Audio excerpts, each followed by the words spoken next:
I think. Go ahead. Oh, I'm sorry.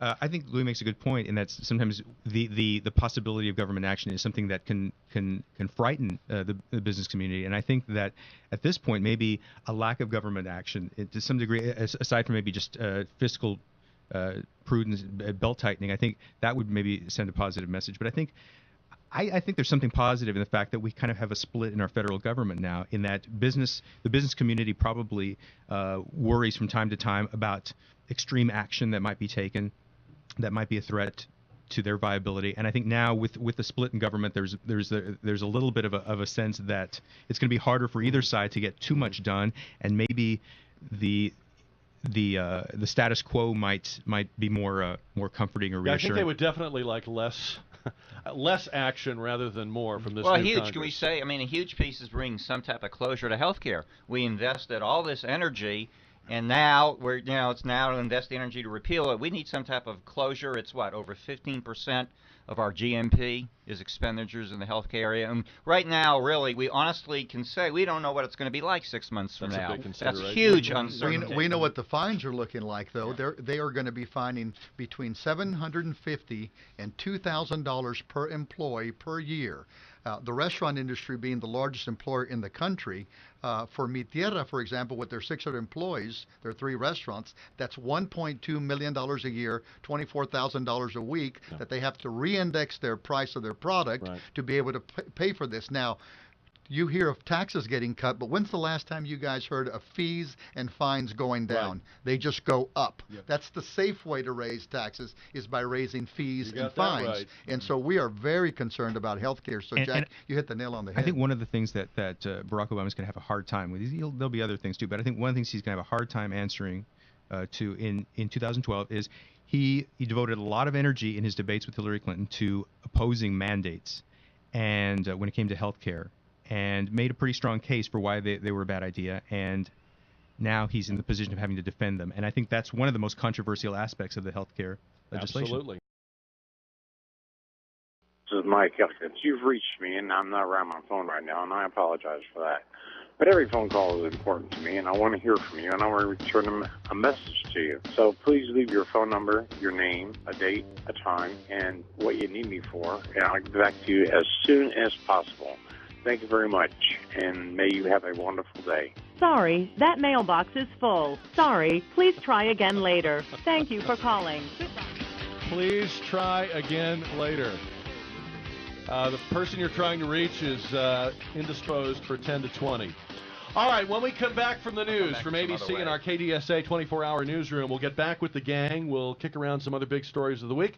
We'll find out how they feel about Captain Owen Honors of the USS Enterprise. We'll get some political insight from Ted Nugent. And coming up in our noon hour today, one of the most popular guests we ever have on the show. Sorry, guys, it's not you.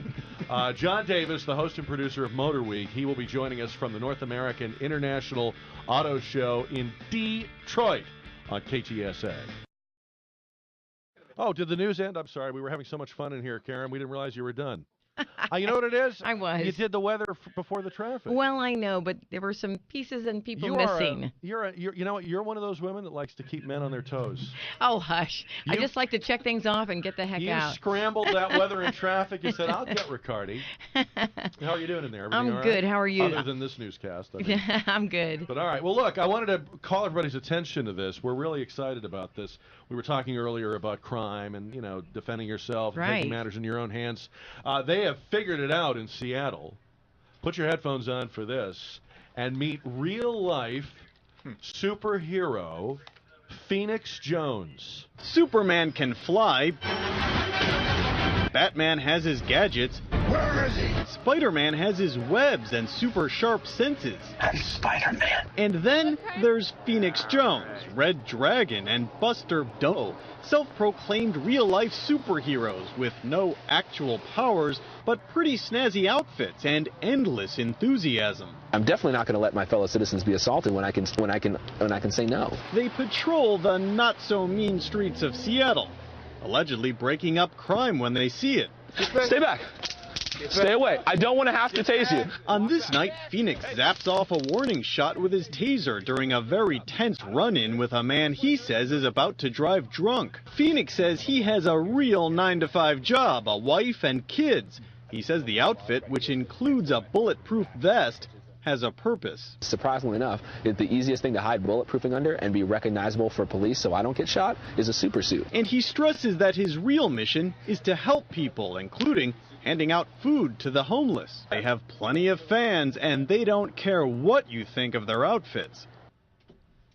In fact, the outfits include a mask, a leather bodysuit, and a cape. He was on Good Morning America this morning. They asked him, why are you doing this?